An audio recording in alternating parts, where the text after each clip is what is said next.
গ্রাম থেকে শহর, পাড়া থেকে মহল্লা, দেশ থেকে বিশ্ব, সবকিছু চালিকায় রাজনীতি। রাজনীতির এপিঠ আর ওপিঠ নিয়ে কথা বলতে চাই, জানতে চাই এবং আপনাদেরকেও সাথে রাখতে চাই। দর্শক, আমন্ত্রণ লিডারশিপের আজকের আয়োজনে। সাথে আছি নবুয়ত রহমান, আর পরিবেশিত হচ্ছে team star technology, premium holdings limited এবং ইনটেক প্রপার্টিজ লিমিটেডের সৌজন্যে। দর্শক, দীর্ঘ ১৭ বছর পর বিএনপির ভারপ্রাপ্ত চেয়ারম্যান তারেক রহমান দেশে ফিরেছেন। তাকে দলের পক্ষ থেকে সংবর্ধনা দেওয়া হয়েছে এবং তিনি বলেছেন, জাতির উদ্দেশ্যে বলেছেন, দলের সকল নেতাকর্মীদের উদ্দেশ্যে বলেছেন, আই হ্যাভ এ প্ল্যান। দর্শক, কথা বলতে চাই তারেক রহমানকে ঘিরে এবং আগামী নির্বাচনকে নিয়ে। অত্যন্ত চমৎকার দুজন অতিথি আমাদের এই স্টুডিওতে যুক্ত আছেন। আমার ডান দিকে রয়েছেন অ্যাডভোকেট রকুনউদ্দিন মিয়া, আইনজীবী, বাংলাদেশ সুপ্রিম কোর্ট, সহকারী সেক্রেটারি জেনারেল, জাতীয়তাবাদী আইনজীবী ফোরাম। আরও একজন সাথে রয়েছেন প্রিন্সিপাল হারুনুর রশিদ, যুগ্ম মহাসচিব, ভাসানী জনশক্তি পার্টি। আপনাদের দুজনকেই স্বাগত জানাচ্ছি আমাদের আজকের আয়োজনে। ধন্যবাদ। হারুন ভাই, আপনাকে দিয়ে আমি অনুষ্ঠান শুরু করতে চাই। দীর্ঘ ১৭ বছর পর বিএনপির ভারপ্রাপ্ত চেয়ারম্যান তারেক রহমান দেশে ফিরেছেন এবং ব্যাপক আমরা দেখলাম যে নিরাপত্তার মধ্য দিয়ে তিনি দেশে ফিরেছেন এবং জাতির উদ্দেশ্যে তিনি ভাষণ দিয়েছেন। আপনার কাছে কি মনে হয় যে তারেক রহমানকে দেশে ফেরা এবং এটা নিয়ে অনেক আলোচনা হয়েছে, সমালোচনা হয়েছে, তারেক রহমান কখন আসবে, আদৌ আসবে কিনা, সব জল্পনা কল্পনার অবসান ঘটিয়ে তিনি দেশের মাটিতে পা রাখলেন। আপনার বিশ্লেষণ এবং মূল্যায়ন কেমন? ধন্যবাদ নবোদ ভাই। তারেক রহমান দেশে আসবে এটাই স্বাভাবিক। উনি শহীদ প্রেসিডেন্ট জিয়াউর রহমানের সন্তান এবং বিএনপির ভারপ্রাপ্ত চেয়ারম্যান এবং ১৮ কোটি মানুষের আশা আকাঙ্ক্ষার প্রদীপ। আমরা বরং উনি যদি দেশে না আসতেন তাহলে আশ্চর্য হতাম। উনি দেশে এসেছেন, আমরা খুশি হয়েছি, আমরা সম্বর্ধনা দিয়েছি। আমি নিজেও সম্বর্ধনা অনুষ্ঠানে গিয়েছিলাম। বাংলাদেশে এত বড় এত লোকারণ্য সম্বর্ধনা আর কেউ পেয়েছে কিনা আমার জানা নেই। বিগত ১৭টি বৎসর বাংলাদেশের মানুষ ভোট দিতে পারে নাই, গুম খুনের শিকার হয়েছে। এখানে নির্বাচন ব্যবস্থাটা বিগত ফ্যাসিস্ট হাসিনা সরকার ধ্বংস করে দিয়েছিল। বিভিন্ন প্রতিষ্ঠানগুলি, গণতান্ত্রিক প্রতিষ্ঠানগুলি ধ্বংস করে দিয়েছিল। মানুষের প্রত্যাশা আজকে তারেক জিয়ার কাছে অনেক বেশি। নির্বাচন ব্যবস্থা সঠিক হবে, মানুষ স্বাচ্ছন্দ্যে তার পছন্দ মতো প্রার্থীকে ভোট দিবে, গুণ খুনের রাজনীতির অবসান ঘটবে, মানুষের অর্থনৈতিক মুক্তি আসবে, দেশের টাকা বিদেশে পাচার হবে না। অনেকে বলছে রাজনীতিক একটা শূন্যতা ছিল, সেটা আসলে কতটা পূরণ হলো? রাজনৈতিক শূন্যতা পূরণ হয়েছে সেটা আপাত দৃষ্টিতে বলা যায়, তবে বাকিটা নির্ভর করবে তারেক জিয়ার কর্ম এবং তার দলীয় আদর্শিক বিভিন্ন কর্মসূচির উপর। আরেকবার নিশ্চয়ই আসবো। অ্যাডভোকেট রকিরউদ্দিন মিয়া, আপনার কাছে আমি ফিরতে চাই। নজিরবিহীন নিরাপত্তার মধ্য দিয়ে তারেক রহমান দেশে ফিরেছেন। দেশে ফিরেই তিনি নিরাপত্তার জন্য ডক্টর মোহাম্মদ ইউনূসের প্রতি কৃতজ্ঞতা জানিয়েছেন। কোনো কোনো দল প্রশ্ন তুলছে এটি বাড়াবাড়ি নিরাপত্তা, এবং ইসির কর্মকাণ্ড নিয়েও কিন্তু প্রশ্ন তুলেছেন। আপনার কাছে কি মনে হয় রাজনীতিতে তারেক জিয়ার ফিরে আসা শূন্যতা আসলে কতটা পূরণ হলো? এর আগে আপনার যে প্রশ্ন, এর উত্তরে বলতে হয় তারেক রহমানকে। আমরা যদি, আমাদের প্রিন্সিপাল সাহেব ভালো জানবেন যে আমাদের যে প্রেক্ষাপট, আমাদের দেশের যে প্রেক্ষাপট, আমি একসময় একটা ইউনিভার্সিটিতে পড়িয়েছিলাম। তা আমি একটা ক্লাসে স্টুডেন্টকে জিজ্ঞেস করলাম যে পৃথিবীর সেরা শিক্ষা প্রতিষ্ঠান কোনটি? তোরা বলল হার্ভার্ড, ক্যামব্রিজ ইত্যাদি ইত্যাদি। তো at the end of the day যখন আমি ক্লাস শেষ করে বের হচ্ছি, জিজ্ঞেস করছে, ওরা ধরছে যে তো স্যার উত্তর তো দিলেন না। আমি বললাম উত্তর হলো অত্যন্ত সহজ উত্তর, যে যার যার পরিবার, সেই পরিবারটাই হলো সবচেয়ে সেরা শিক্ষা প্রতিষ্ঠান, আর তার পিতামাতা হলো সবচেয়ে বড় টিচার। জনাব তারেক রহমান এমন একটি পরিবারে জন্মগ্রহণ করেছেন। তার পিতাকে শহীদ প্রেসিডেন্ট জিয়া রহমান, শহীদ প্রেসিডেন্ট জিয়া রহমানকে এদেশের প্রত্যেকটি বাঁকে, প্রত্যেকটি প্রয়োজনে তার অবস্থান দেখেন। স্বাধীনতা যুদ্ধে তার বয়স কত তখনকার বাস্তবতা, তিনি একজন মেজর, অত্যন্ত তরুণ মেজর, দুটি সন্তান এবং স্ত্রীকে রেখে কোনো দিকে না তাকিয়ে আল্লাহ সুবহানাহু ওয়া তাআলার কাছে সফরদা করে তিনি চলে গেলেন কোথায় যুদ্ধে। আওয়ামী লীগ বা কেউ কোনো দিক নির্দেশনা না দিয়ে যার যার মতো করে চলে গেলেন। আওয়ামী লীগের নেতৃবৃন্দ কি করলেন? তারা পার্শ্ব দেশে যেয়ে অবস্থান করলেন এবং বেশ মজে তারা জীবন কাটাতে শুরু করলেন। ওই মুহূর্তে যদি তিনি উপলব্ধি করলেন যে এই মুহূর্তে কি নির্দেশনা দেওয়া দরকার, একটা দিক নির্দেশনা, তিনি কি করলেন? স্বাধীনতা ঘোষণা করলেন। যুদ্ধ করলেন নিজ হাতে, দেশ স্বাধীন হলো, তিনি পেশাদারিত্বে ফিরে গেলেন। আবার 1975 সালের 7ই নভেম্বর দেশের প্রয়োজনে তার কর্মকাণ্ড লক্ষ্য করেন, আবার কিন্তু তিনি তাকে বাধ্য করা হলো অনেকটাকে। দেশের ক্রান্তি লগ্নে তিনি হাল ধরলেন। Exactly, তিনি ক্রান্তি লগ্নে হাল ধরলেন এটা বলা যাবে না, তাকে নিয়ে আসা হলো, সময়ের প্রয়োজনে তিনি হাল ধরলেন। ব্যাপারটাই এরকম। কি করেছিলেন শেখ মুজিব? বাকশাল কায়েমের মাধ্যমে সমস্ত দলকে নিষিদ্ধ করেছিলেন। ইভেন আপনারা যারা আছেন মিডিয়া ব্যক্তিত্ব, তারাও কৃতজ্ঞ থাকা উচিত। আপনারা জানেন 4টা পত্রিকাকে রেখে সবকিছুকে ব্যান করা হয়েছিল। তো তিনি বহুদলীয় গণতন্ত্র প্রতিষ্ঠা করলেন। এদেশের মানুষকে কি দেখালেন? স্বপ্ন দেখালেন স্বনির্ভর বাংলাদেশ। মানুষ তাকে বিশ্বাস করলেন এবং সাড়া দিলেন। এই হলো শহীদ প্রেসিডেন্ট জিয়া রহমান। তার মা হলেন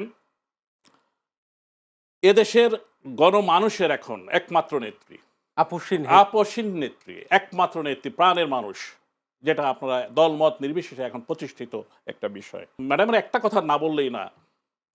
আপনার 9/11 যখন শুরু হলো, এই কথাটা আমার হৃদয়ে এখনো গেঁথে আছে। একজন চলে গেলেন, কানের ট্রিটমেন্ট করাবেন, একটা উছিলা দিয়ে তিনি চলে গেলেন। ম্যাডাম খালেদা জিয়া কি করলেন? একটা কমেন্টস করলেন, না, এদেশের মানুষকে বিপদে ফেলে আমি যেতে পারি না। ইভেন বিং এ লয়ার, তাকে যে মিথ্যা মামলায় তাকে সাজা দেওয়া হলো, প্রত্যেকটা হিয়ারিংয়ে আমি ছিলাম। যখন বলা হলো তাকে দুর্নীতি করে কি ফান্ড তশরুফ করা হয়েছে, ফান্ড বেড়ে 2 কোটি থেকে বেড়ে 6 কোটি হয়েছে। তো যখন দেখলো যে ফান্ডটা তশরুফ হয়নি, তাহলে তাকে বলা যাচ্ছে না, তাকে আটকানো যাচ্ছে না। কি কেন? সিস্টেম, অর্থাৎ এটা ফাউন্ডেশন, সে ফাউন্ডেশনের যে পদ্ধতিগত ভুল আছে, তার মানে তাকে আটকানো হবে।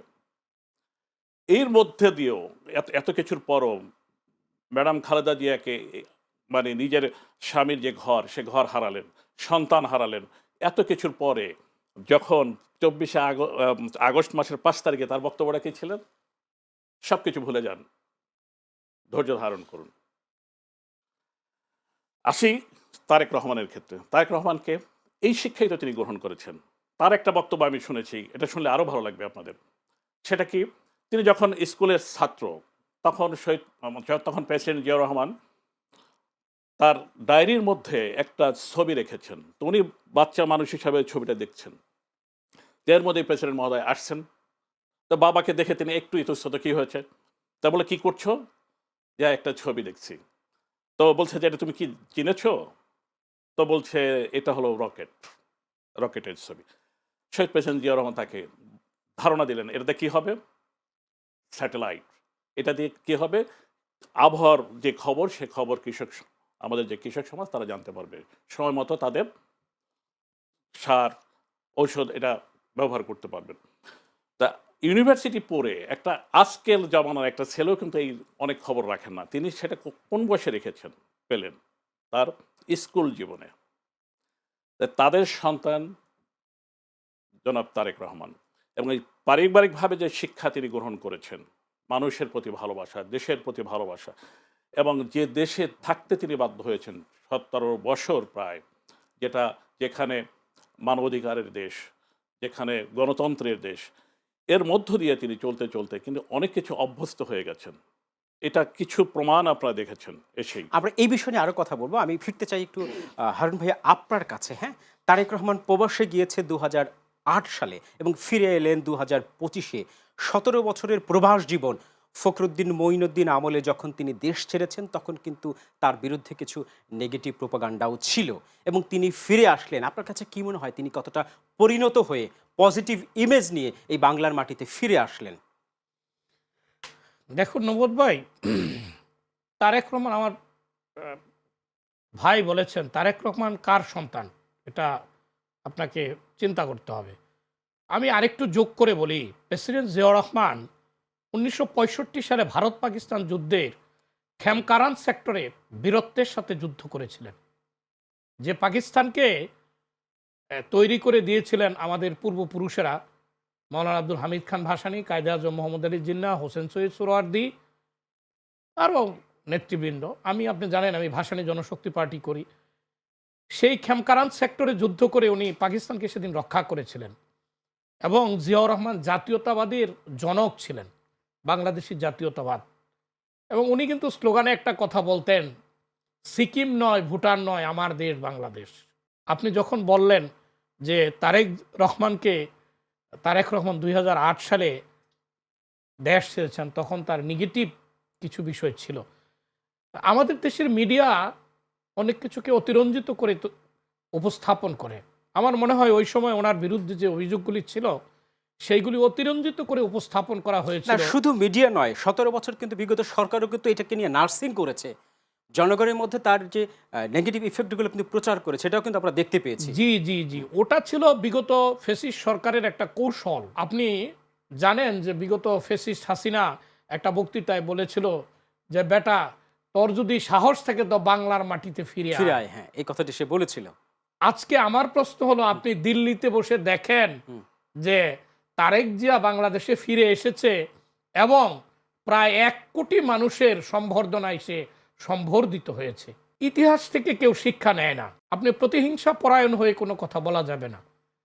আমার মনে হয় বিগত 17 বছর উনি গণতন্ত্রের সূতিকাগার নামে খ্যাত ইংল্যান্ডে ছিলেন, যেটা সংসদীয় গণতন্ত্রের আমরা সূতিকাগার বলি।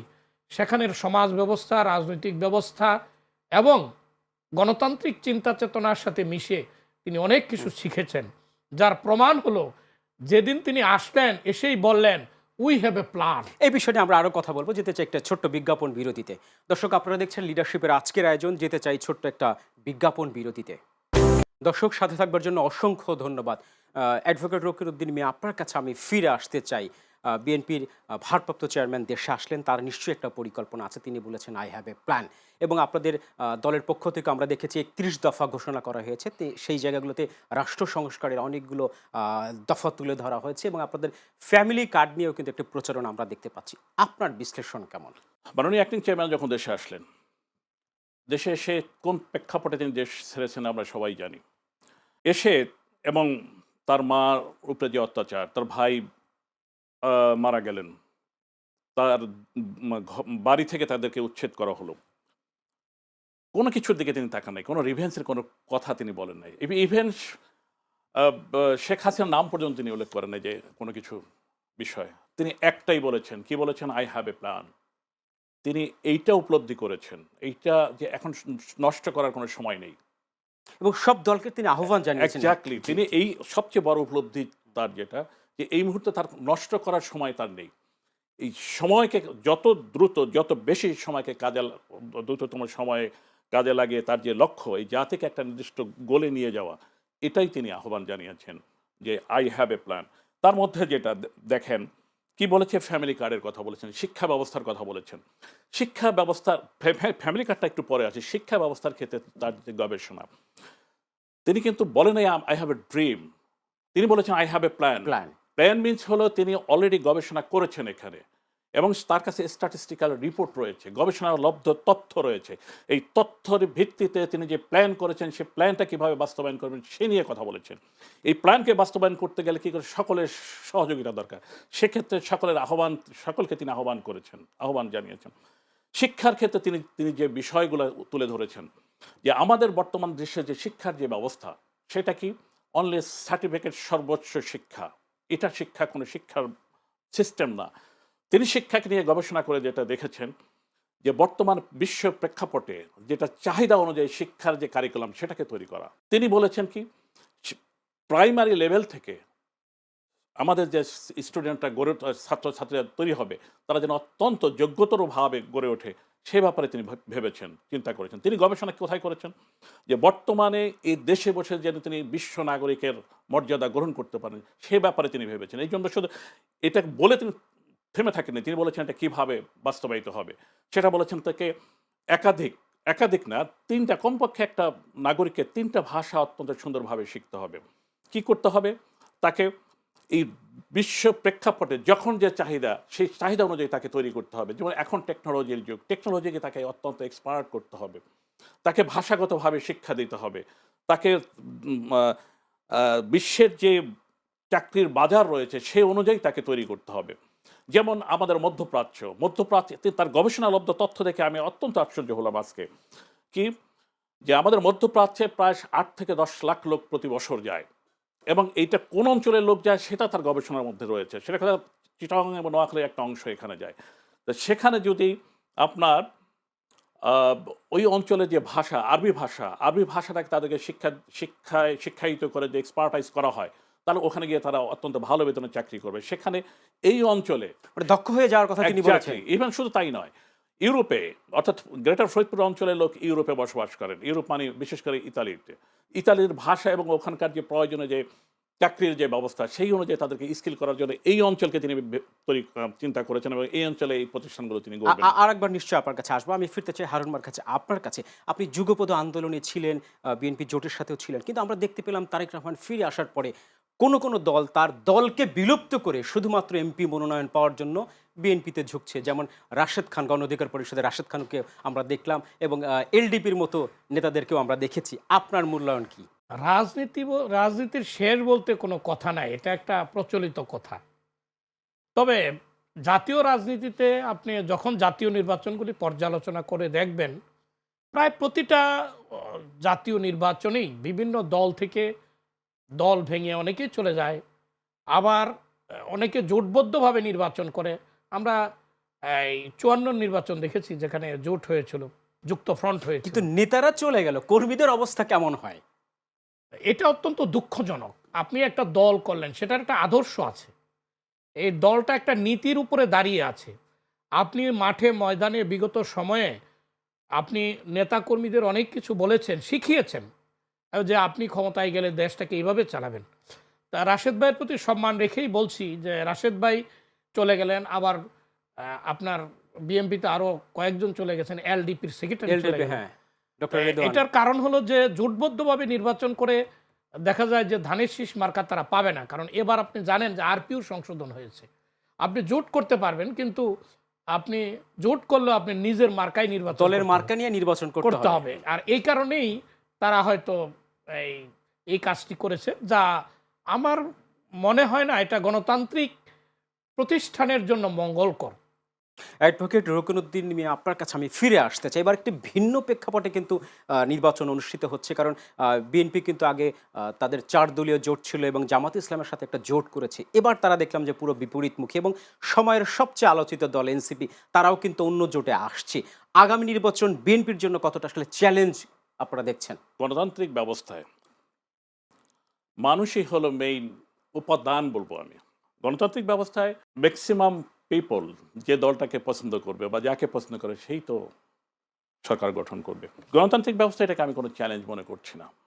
অর্থাৎ একটা সাধারণ নির্বাচন হবে, সেই নির্বাচনের মাধ্যমে এদেশের মানুষ যাকে মনে করবে, যাকে পছন্দ করবে, যে দলকে ভালোবাসবে, তাকেই তো তারা ভোট দেবেন। এটা আগামী 12ই ফেব্রুয়ারি এটা নির্ধারিত হয়ে যাবে। এদেশের মানুষ যাকে পছন্দ করবেন তাকেই তারা বেছে নেবেন। এখানে আমি জামাত, এনসিপির কথা আমি কিছু বলছি না, তবে এনসিপির প্রতি আমি কৃতজ্ঞতা পোষণ করতে চাই। এই একঝাঁক তরুণ, তারা সময় উপযোগী যে সিদ্ধান্ত নিয়েছেন, যে সাহসিকতার পরিচয় দিয়েছেন, তারা অবশ্যই এখানে আমাদের ধন্যবাদ পাওয়ার দাবিদার। তবে জামাতের বিষয়ে দু একটা কথা না বললেই না, তারা প্রতিটি বাঁকে তারা ভুল সিদ্ধান্ত নিয়েছেন, রাজনৈতিক ভুল সিদ্ধান্ত নিয়েছেন। সেই আপনার সেই 47 থেকে এই পর্যন্ত 71 পর্যন্ত। তো এখন তারা তাদের রাজনৈতিক কার্যক্রম সিদ্ধান্ত নেওয়ার স্বাধীনতা তাদের রয়েছে, রাজনৈতিক কার্যক্রম পরিচালনা করার স্বাধীনতা তাদের রয়েছে, দেশের মানুষের স্বাধীনতা রয়েছে, তাদের পছন্দের অপছন্দের বিষয় রয়েছে। এখন সময়ের ব্যাপার, সময়ের ব্যাপ্তি, এক মাস, তো এক মাসের মধ্যে তো আগামী 12 তারিখে এটা নির্ধারিত হয়ে যাবে যে আসলে বাস্তবতা কি। তা আমি এটাকে কোনো চ্যালেঞ্জ মনে করছি না। ধন্যবাদ আপনাকে। আমি ফিরে আসতে চাই প্রিন্সিপাল হারুনুর রশিদ, আপনার কাছে কি মনে হয়? সিনিয়র সাংবাদিক মাসুদ কামাল বলেছেন তারেক রহমান যদি 17 বছরে নিজেকে রূপান্তর করতে পারে, তাহলে বিএনপির নেতাকর্মীরা কেন রূপান্তরিত হচ্ছে না? কারণ এই কথাটি তিনি বলেছেন যে আমরা 5 তারিখের পরেও দেখছি যে বিএনপির কিছু নেতাকর্মীরা কিন্তু বিভিন্ন জায়গায় কিন্তু কিছু ঝামেলা করেছে, এবং তার কাছে মনে হচ্ছে যে বিএনপির ভারপ্রাপ্ত চেয়ারম্যান যদি নিজেকে পরিবর্তন করতে পারে, দলের মধ্যে কেন পরিবর্তন আসছে না? আপনার বিশ্লেষণ কেমন? বাংলাদেশ একটা ছোট্ট দেশ, কিন্তু জনসংখ্যার দিক দিয়ে কিন্তু অনেক বড়। পুরো ইউরোপের জনসংখ্যা কিন্তু বাংলাদেশের জনসংখ্যার চেয়ে কম। আর বাংলাদেশ জাতীয়তাবাদী দল, যদিও আমি ওই দলের কেউ না, তাও যেহেতু জোটের অংশ, সেহেতু আপনি বললেন যে পরিবর্তন হবে কিনা। আমরা আশা করি পরিবর্তন হবে, কারণ একটা দল আপনি মনে করেন অনেক বৃহৎ দল, এখানে কোটি কোটি নেতাকর্মী আছে। আর বিএনপি বিগত সময়ে দেখলাম যে যারা বিভিন্ন খারাপ কাজের সাথে জড়িত, চাঁদাবাজি, সন্ত্রাস, এদেরকে ওরা অনেক বহিষ্কার করেছে। প্রায় হাজার বিশেকের মতন তারা বহিষ্কার হয়েছে। কিন্তু তাদেরকে তো ফিরিয়ে আনা হয়েছে না, বহিষ্কার। তাদেরকে ফিরিয়ে আনা হয় নাই, বেশিরভাগকে ফিরিয়ে আনা হয় নাই। তবে যারা মুসলেকা দিয়েছে বা বলেছে যে ভবিষ্যতে এরকম আর করবে না, তাদেরকে হয়তো ফিরিয়ে আনা হয়েছে। তা আমার মনে হয় না যে সামনের উন্নয়ন, দেশ গঠন এবং আপনার জাতি গঠনে, গণতান্ত্রিক ব্যবস্থা বিনির্মাণে না, এটা কোনো সমস্যা হবে। আমরা কিন্তু আরেকটা জিনিস দেখতে পেয়েছি, মনোনয়ন ঘোষণা হওয়ার পরে প্রতিটা আসনে কিন্তু বিক্ষোভ দেখেছি আমরা, বিপরীতমুখী যারা এটা প্রার্থী সাধারণত ছিলেন। হয়েই থাকে। যেমন আপনি একটা লোক বিগত 17 বছর জেল খেটেছে, তারপর বিগত সময়ে অত্যাচারিত হয়েছে, 100-200 মামলার আসামি হয়েছে, তারও একটা রাজনৈতিক চাওয়া আছে। দেখা গেছে যে বিএনপি এখানে অনেক বড় জোট করেছে, তাদের জোটের জন্য অনেক আসন ছেড়ে দিতে হয়েছে। এখন দেখা গেল জোটের কাউকে আসন দিলে সেইখানে একটা মানুষ বঞ্চিত হয়, সে তো বিক্ষোভ করবেই, এটা স্বাভাবিক। তবে আমার মনে হয় না বিক্ষোভ স্থায়ী হবে। সময়ের দাবিতে, দলীয় স্বার্থে, দেশের স্বার্থে এটাও মিটে যাবে। ধন্যবাদ আপনাকে অ্যাডভোকেট রকিরউদ্দিন মিয়া। আপনার কাছে আমি একটু ফিরে আসতে চাই। তারেক রহমান বলেছেন সমতল পাহাড়ি সবাইকে নিয়ে দেশকে এগিয়ে নিতে চান। তারেক রহমান আরও বলেছেন সকল দলকে নিয়ে তিনি একটি মানবিক বাংলাদেশ তৈরি করতে চান। তার যে এই যে পরিকল্পনা রয়েছে, পরিণত তারেক রহমানকে নিয়ে আপনার বিশ্লেষণ কেমন? মাননীয় অ্যাক্টিং চেয়ারম্যান যখন দেশের মাটিতে পা রাখলেন, এসে আপনারা দেখেছেন তিনি খালি পায়ে শিশির ভেজা ঘাসের উপরে হেঁটেছেন, মাটিকে স্পর্শ করলেন। মাটিকে স্পর্শ করেছেন, মাটিকে হাতে নিয়েছেন। এটা তার হৃদয়ের ভালোবাসা, এই দেশের প্রতি টান। তিনি আসলেন, আসতে আসতে 15 মিনিটের পথ তার লাগলো 3.5 ঘন্টা। এটা মানুষের প্রতি তার ভালোবাসা, তার প্রতি মানুষের ভালোবাসা। এই যে যে হৃদয়ের বন্ধন উভয়ের, এটার একটা বহিঃপ্রকাশ। আসেন বিশ্বের, আজকের একটা রিপোর্ট দেখলাম আমি, বিশ্বের সবচেয়ে বৃহৎ মানুষের সম্বর্ধনা বা জনসমাবেশ যাই বলেন, বিটিআরসির একটা রিপোর্টে যেটা বলেছে 1,03,00,000 বা 30 লক্ষ এরকম বলেছে যে সিম ঢাকায় ঢুকেছে। 1,03,00,000 বা 30 লক্ষ যাই হোক, এবং ঢাকায় আরও ধরেন 50 লক্ষ, প্রায় 2 কোটি লোকের কাছাকাছি মানুষের সমাগম। এত বড় সমাবেশ মানুষের, এটা মানুষের ভালোবাসার বহিঃপ্রকাশ। এক, তিনি যখন স্টেজে উঠলেন সেখানে তার কিছু অ্যাটিটিউড আপনারা দেখেছেন। ওখানে তার জন্য একটা বড় চেয়ার সংরক্ষিত ছিল, তিনি তো চেয়ারটায় বসলেন না। তিনি বসলেন কোথায়? সামান্য একটা প্লাস্টিকের চেয়ারে। যদিও ব্যাপারটা ছোট, কিন্তু তার যে মানসিক অবস্থা, এটার বহিঃপ্রকাশ, তার যে এদেশের প্রতি প্রেম, ভালোবাসা, মানুষের প্রতি রেসপেক্ট, মুরব্বীদের প্রতি রেসপেক্ট, এটা কিন্তু বহিঃপ্রকাশ সেখানে ঘটেছে। আমার কাছে যেটা মনে হয়, এইবারে যে তারেক রহমান, ভিন্ন তারেক রহমান, মানুষের যে তার প্রতি যে ভালোবাসা, মানুষের যে আবেগ, বাংলাদেশের মানুষের যে আবেগ তার প্রতি, তার পরিবারের প্রতি, এটা তার উপলব্ধিতে রয়েছেন। এটা তিনি দেখেন আমার মনে হচ্ছে। এবং আমি শেষ করি 1 মিনিটের জন্য। এবং এটা তিনি দেখেন এবং দেশকে সেই একটা নির্দিষ্ট লক্ষ্যে নিয়ে যেতে চাচ্ছেন, এটা ক্লিয়ার। পাশাপাশি চ্যালেঞ্জ রয়েছে। চ্যালেঞ্জটা একটু বলতেই হয়। চ্যালেঞ্জ যেটা, সেটাকে মাথায় রাখতে হবে। চ্যালেঞ্জ যেটা, সেটা তার নিজের বডি, দ্যাট মিনস নিজের দল। এবং এই ক্ষেত্রে তাকে এই চ্যালেঞ্জটাকে অত্যন্ত দক্ষতার সাথে মোকাবিলা করতে হবে। ধন্যবাদ আপনাকে। একদম শেষ পর্যায়ে 10 সেকেন্ডে যদি কিছু যুক্ত করতে চান। আমাদের 26-এর নির্বাচন অত্যন্ত গুরুত্বপূর্ণ, এবং আমি মনে করি যে বিগত 54 বছরে এই নির্বাচনে বাংলাদেশের মানুষ গণতন্ত্র ফিরে পাবে, ফ্যাসিস্ট মুক্ত হবে, স্বৈরাচার মুক্ত হবে, এবং মানুষ যে আশা করেছিল যে বাংলাদেশ থেকে আর কোনো একটি টাকাও বিদেশে পাচার হবে না, আমরা আশা করি জাতীয়তাবাদী দল বাংলাদেশের ক্ষমতায় আসবে এবং তারা যেন মানুষের প্রত্যাশা পূরণ করে। অ্যাডভোকেট রকিরউদ্দিন মিয়া এবং প্রিন্সিপাল হারুনুর রশিদ, আপনাদের দুজনকে অসংখ্য ধন্যবাদ। ধন্যবাদ আপনাকেও। দর্শক, আপনাদেরকেও অসংখ্য ধন্যবাদ জানাচ্ছি এই আয়োজন দেখবার জন্য। আগামী আয়োজন দেখার আমন্ত্রণ জানিয়ে আজকের মতো শেষ করছি। সবাইকে ধন্যবাদ।